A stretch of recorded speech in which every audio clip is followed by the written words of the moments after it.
Part 3 covered algorithms, precise step-by-step procedures. But here's a question worth asking.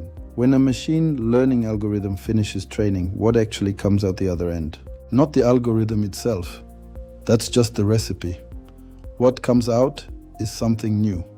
A finished, reusable result that can now make predictions on its own, without repeating the training process every time. That result is called a model, and confusing it with the algorithm that produced it is one of the most common mix-ups in this entire field. Today we untangle the two for good. Welcome back to the Artificial Intelligence Institute Africa AIIA, pronounced Aiia, Ubuntu Guild's videos on AI. I'm Dr. Dennis Magaya, Chairman AIIA. This is part 4 of our What is AI series. Part 3 covered algorithms. This video covers models, the thing an algorithm actually produces once training is complete. Before we dive into the details, let me show you the road ahead. We are covering 3 layers today. Layer 1 is the theory, what a model actually is, and how it differs from an algorithm.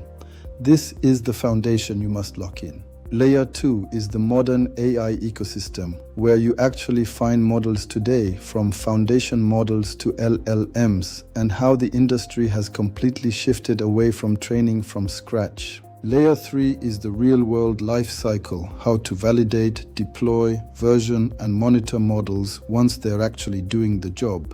If you only lock in Layer 1 today, you've succeeded. Layers 2 and 3 are your preview of the practical landscape to come. Now let's start with Layer 1. Here's a definition worth holding on to. A model is the specific trained result produced when a learning algorithm processes data. Physically, what is it? It is a fixed set of learned parameters, a collection of numbers, often called weights, that have been tuned to capture the patterns in your training data. Once training is complete, these numbers are frozen. You plug in a new input, run the numbers through the model structure, and out comes a prediction, instantly, without ever needing to retrain from scratch. Now, technically, a model also includes its architecture, the structure of layers that organizes those numbers. But for our practical purposes today, when we say the model, we mean that final, frozen set of tuned parameters ready to predict. Recall the cold open. The recipe, measure, mix, bake at this temperature for this long is the algorithm. The finished cake sitting on the counter ready to be served to anyone who asks is the model. You don't rebake the cake every time someone wants a slice. You serve the cake you already made. Same with the trained model. You don't rerun training every time you want a prediction. You use the model you already trained. Said even more simply, the algorithm is the recipe, the model is the finished dish. You follow the recipe once to produce something you can then serve again and again without cooking from scratch each time. Recall Part 2's supervised learning example, predicting house prices. Linear regression is the algorithm, a specific procedure for finding the best fitting line through a set of data points. Run that algorithm on 1,000 actual house sales, and what comes out is a model, a specific equation with specific numbers plugged in, ready to predict the price of a brand new house it's never seen. The algorithm is generic and reusable across any dataset. The model is specific to the exact data it was trained on. Say it back in plain words, an algorithm is a general-purpose procedure that could be run on any suitable data. A model is the specific, finished result of running that procedure on one particular dataset. And only the model, not the algorithm itself, is what actually makes predictions afterward. But wait, those numbers we just plugged in, like 0.6 and 0.4, are called parameters. They are learned directly from your data during training. However, the algorithm itself has settings that you, the human, must choose before training even starts. Things like how fast the model learns or how many layers it has. These are called hyperparameters. The algorithm finds the parameters, you choose the hyperparameters. This is why 2 people running the exact same algorithm on the exact same data can end up with different models. They chose different hyperparameters. The model is the final frozen result. The hyperparameters are the instructions you gave the oven before you started baking. Here's the practical problem models solve. Training. Running an algorithm over a large data set, adjusting parameters repeatedly, can take minutes, hours, or in the case of the largest deep learning systems, weeks, on enormous banks of GPUs. It would be absurd to repeat that entire process every single time you wanted one prediction. Models exist to separate those two costs. Training happens once, expensive, slow, done offline, well in advance. A spam filter isn't retrained from scratch every time an email arrives. It was trained once, and the resulting model checks each new email in a fraction of a second. That separation, pay the cost once, reuse the result indefinitely, is the entire practical reason models exist as a distinct concept from algorithms. Now, a quick and critical clarification for the modern era. For massive foundation models, that cheap inference still costs compute and money. Every ChatGPT query has a real price tag attached to it. But it is still drastically cheaper than retraining that billion-parameter giant from scratch. The cost separation remains the core principle. The absolute cost simply scales with the size of the model. Inference is always cheaper than training, but for giant models it's not free. Say it back in plain words. Training is slow and expensive, so you do it once and save the result, the model, so that every future prediction is fast and cheap relative to training, instead of repeating the entire slow process from scratch every time. Just as algorithms split into families based on the problem they solve, models split into families based on what they're built to predict or represent. 4 categories matter most for this course: predictive models, generative models, representation models, and decision-making models. Predictive models take an input and output a specific prediction, a number or a category. Recall Part 2's supervised learning examples directly. A trained regression model predicting a house price, a trained spam filter model predicting spam or not spam. These are the most common models in everyday use. Credit scoring, weather forecasting, disease risk prediction, all run on trained predictive models. Generative models don't just predict a label. They produce entirely new content in the style and structure of whatever they were trained on.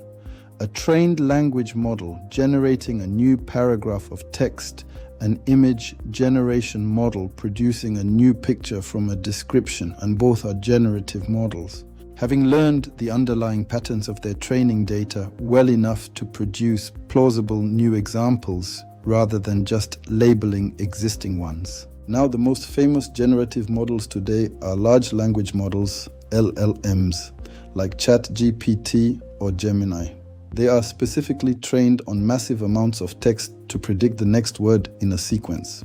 But because they've seen billions of sentences, they don't just predict one word. They mimic human reasoning, summarization, translation, and even coding. When you hear AI in the news, 9 times out of 10, they're talking about an LLM. Representation models, recall Part 2's autoencoders, learn to compress complex input like an image or a sentence into a compact set of numbers that captures its essential meaning. Facial recognition systems compare compact representations of 2 faces rather than the raw pixels directly. Recommendation systems compare compact representations of what you've watched against what other people watched to find similar patterns. Decision-making models, the trained output of reinforcement learning, previewed in Part 2's child learning analogy and covered in full in a later video, don't just predict a label, they choose an action given a situation. A trained game-playing model deciding its next move, a trained pricing model deciding what price to set right now, are both decision-making models translating a learned policy into a concrete choice. Say it back in plain words. Predictive models output a label or number. Generative models produce new content. Representation models compress complex input into compact, comparable form. And decision-making models choose an action rather than just describing one. And today, the most prominent generative models are large language models, or LLMs. Everything before this covered Layer 1, theory.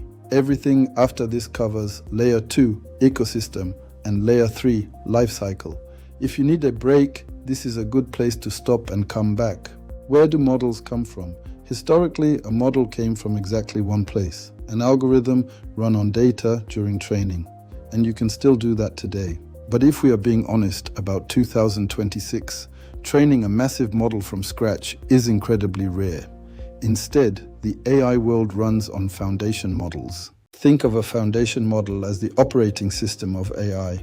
These are massive models trained on internet-scale data, billions of images, texts, or audio clips over weeks, costing millions of dollars. GPT, Llama, Claude, and Stable Diffusion are all foundation models. They are generalists. They understand language or images at a near-human level, right out of the box. You don't build a car engine from raw metal anymore. You start with a fully assembled engine, the foundation model, and install it into your specific vehicle. So where do you get these pre-built engines? The largest hub is Hugging Face, which hosts over 1 million models for text, image, audio, and video. For computer vision, check PyTorch Hub or TensorFlow Hub. If you want to run models locally on your own laptop, tools like Ollama and LM Studio let you download and run powerful models in minutes. You rarely visit a research paper anymore. You just browse a model repository and download one with a single line of code. But critically, when you grab a pre-trained model, you must also grab its documentation, its model card. This is the user manual. It tells you exactly what data it was trained on, where it performs well, what its known biases are, and crucially, where it will fail. Never ever use a model without reading its model card. A model trained on US housing data will fail catastrophically if used to predict prices in rural Zimbabwe without understanding the differences. So how do you turn that generalist foundation model into a specialist for your specific task? You use fine-tuning. Fine-tuning takes that massive pre-trained model and runs a second, much smaller training session on your specific smaller dataset. Say your company's customer support tickets or a dataset of your local African language proverbs. You aren't relearning language from scratch. You are just lightly adjusting the model's weights to specialize it. It costs a fraction of the time and money, hours instead of weeks, and requires far less data. But what if even a fine-tuned model is too big to run on your phone or a cheap server? Enter distillation. Distillation is like a student learning from a master teacher. You take that massive teacher model and use its outputs, its predictions, to train a much smaller student model. The student learns to mimic the teacher's behavior, often achieving 90% of the performance at just 10% of the size. This is how AI runs on your smartphone today. The distilled model fits in your pocket, while the teacher lives in a massive cloud data center. Say it back in plain words. In the modern AI world, you rarely train from zero. You start with a massive foundation model or LLM, check its model card, adapt it to your task with fine-tuning, and shrink it down with distillation if it needs to run on a small device. Using a model, once it exists, follows a robust 6-step life cycle. Let's walk through how a professional does it. Welcome to Layer 3. Step 1. Select the right model for the task and validate it. Match the model type to what you need. Predictive for forecasting, generative for content. But before you trust it, you must validate it. You hold back a portion of your data that the model has never seen during training. You test it on this unseen data. This tells you if it has genuinely learned patterns or if it has simply memorized the training data. A failure called overfitting. A model that scores 99% on training data but 50% on validation data is useless in the real world. Step 2. Prepare the input. Format your new data exactly as the model expects. The same numerical structure, the same scaling, the same language style as its training data. Step 3. Run inference. Feed the input through the model to get its output. This is the fast, cheap step relative to training, distinct from the slow, expensive training that happened beforehand. Step 4. Interpret the output correctly and watch for the black box. A predicted probability of 70% is not a guarantee. They give you an answer, but they cannot tell you why they gave that answer. In high-stakes fields like healthcare, finance, or criminal justice, this is a massive problem. But this isn't a dead end. Data scientists use specialized tools like SHAP and LIME to peer inside these black boxes after the fact. They highlight which inputs most influence the output, giving you a post hoc explanation. And for truly life or death decisions, you simply choose a simpler, fully transparent model, like a decision tree, trading a tiny bit of flashy accuracy for a complete, inspectable peace of mind. Know your tools and know your limits. Step 5. Deploy and version the model. Once validated, the model becomes a piece of software. You deploy it to a server, wrap it in an API, or compress it for a mobile device, but you never overwrite the old one. You use versioning model v1.0, v1.1, v2.0. If your new model performs worse in the wild, you need to be able to instantly roll back to the previous version. Step 6. Monitor performance over time and watch for drift. A model trained on last year's data can quietly become less accurate as the world changes. We call this drift. There are two types. Data drift means the new inputs look fundamentally different from your training data. For example, housing styles change, so square footage means something different. Concept drift means the relationship between input and output has changed. For example, during a pandemic, the connection between square footage and house price flipped because everyone suddenly wanted home offices. If you don't check for both, your perfect model becomes a relic. A tiny worked example. Recall the RNN series toy equation. New memory equals old memory times a weight plus current input times another weight. Once training finds specific values for those weights, say 0.6 and 0.4, that specific equation with those specific numbers now fixed in place is the model.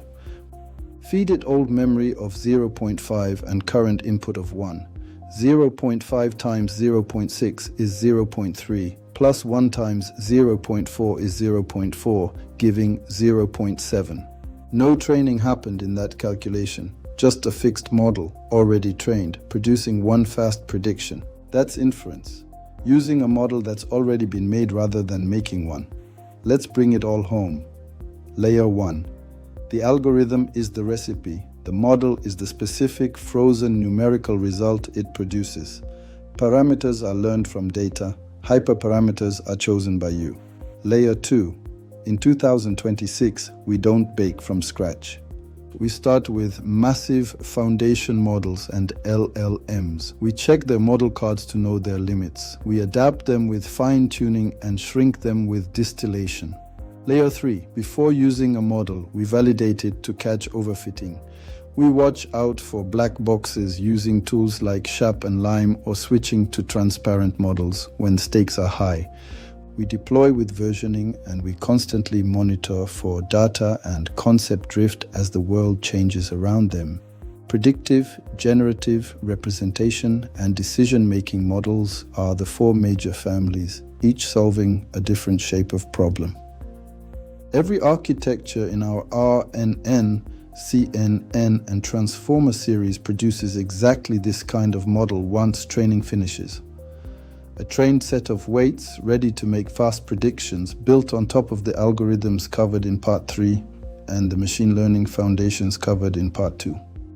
Thank you for watching this Artificial Intelligence Institute Africa AIIA video brought to you by Ubuntu Guild. Subscribe to our AIIA YouTube channel and to Cognify.